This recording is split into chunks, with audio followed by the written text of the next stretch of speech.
Assalamualaikum warahmatullahi wabarakatuh. Salam sejahtera bagi kita semua. Perkenalkan, nama saya Bagas Tri Arfiansyah, NPM 11191026. Yang terhormat kepada Ibu Farhana SHMH selaku dosen pidana ekonomi. Di sini saya akan menjelaskan tindak pidana paten untuk memenuhi ujian akhir semester. Langsung saja saya akan menjelaskan paten merupakan hak eksklusif yang diberikan oleh negara kepada inventor atau hasil invensinya di bidang teknologi untuk jangka waktu tertentu, melaksanakan sendiri invensi tersebut atau memberikan persetujuan kepada pihak lain untuk melaksanakannya. Paten sederhana diberikan untuk invensi yang berupa produk yang bukan sekedar beberapa ciri teknisnya, tetapi harus memiliki fungsi atau kegunaan yang lebih praktis daripada invensi sebelumnya yang disebabkan bentuk, konfigurasi, konstruksi, atau komponennya yang mencakup alat, barang, mesin, komposisi, formula, senyawa, atau sistem. Paten sederhana juga diberikan untuk invensi yang berupa proses atau metode yang baru. Apabila ada suatu bentuk perbuatan pihak lain yang menggunakan paten tanpa persetujuan dari penerima paten, baik paten merupakan hasil produksi maupun paten timbul dari proses produksi, maka perbuatan tersebut dapat dianggap suatu perbuatan merupakan bentuk tindakan model utilitas yang disengaja atau tidak sah, ialah termasuk penerima paten yang melanggar Undang-Undang Paten Nomor 13 Tahun 2016 dan dapat dikenakan sanksi pidana. Mengapa paten termasuk dalam tindak pidana ekonomi?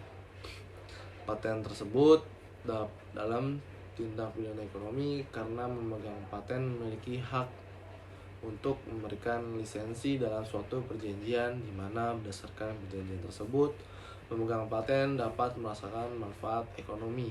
Jadi ketika hak tersebut dilanggar oleh pihak lain, sehingga pemegang paten yang dilindungi oleh undang-undang tidak dapat merasakan manfaat ekonomi, maka hal tersebut termasuk ke dalam tindak pidana ekonomi.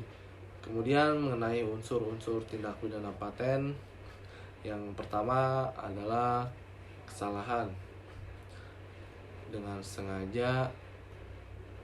Tindak pidana ini merupakan tindak pidana lulus.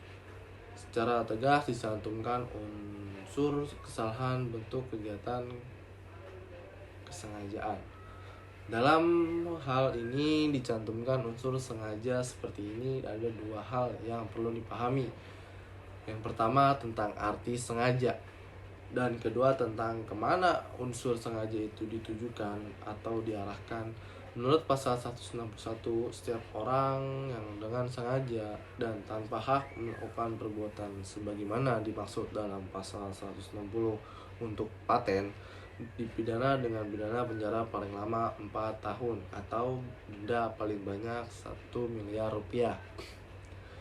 Yang kedua, melakukan hukum tanpa hak frasa.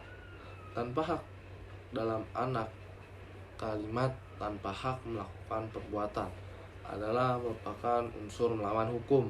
Yang ketiga, perbuatan dalam hak paten produk, ada 9 bentuk perbuatan yang dilarang yang sifatnya alternatif.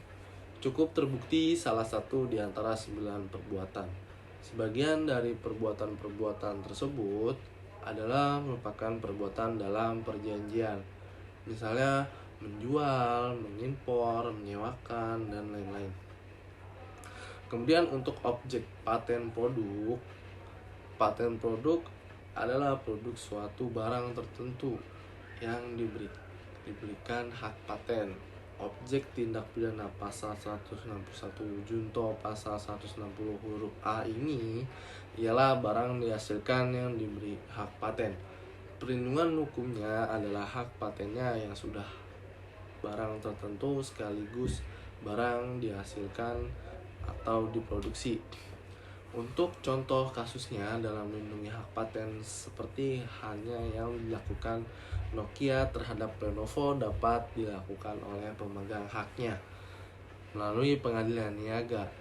Nokia melayangkan gugatan hukum kepada Lenovo pada tahun 2019 terkait dugaan pelanggaran 20 paten teknologi kompresi video yang terjadi di berbagai negara seperti US, Brazil, India, hingga Jerman. Atas gugatan tersebut, peradilan Munich memutus bahwa Lenovo sebagai tergugat telah terbukti melanggar salah satu hak paten Nokia. Pengadilan kemudian memerintahkan kepada Lenovo untuk melakukan pembatalan serta penarikan kembali produk-produknya dari pengecer. Selain itu, Nokia juga menyebut bahwa pihak Lenovo akan melakukan pembayaran keseimbangan bersih kepada Nokia. Meski saat ini namanya tidak sepopuler dulu, namun Nokia tercatat masih memegang sekitar 20.000 kelompok paten. Beberapa di antaranya bahkan dinilai penting untuk standar teknologi 5G yang meliputi lebih dari 3.500 kelompok paten. Oleh karena itu, penting bagi kalangan manapun termasuk perusahaan yang memegang hak paten untuk mengetahui bagaimana cara melindungi hak paten miliknya. Lantas, apa upaya hukum yang dapat dilakukan mempertahankan hak paten? Seperti halnya upaya hukum yang dilakukan pihak Nokia, upaya hukum yang dapat dilakukan para pemegang paten di Indonesia untuk mempertahankan haknya adalah dengan mengajukan gugatan. Gugatan yang dimaksud merupakan gugatan ganti rugi yang diajukan ke pengadilan niaga sesuai pasal 143 ayat 1 Undang-Undang Nomor 13 tahun 2016 tentang paten atau Undang-Undang Paten. Demikian penjelasan tentang tindak pidana paten, kurang lebihnya mohon maaf. Wabillahi taufiq wal hidayah. Wassalamualaikum warahmatullahi wabarakatuh.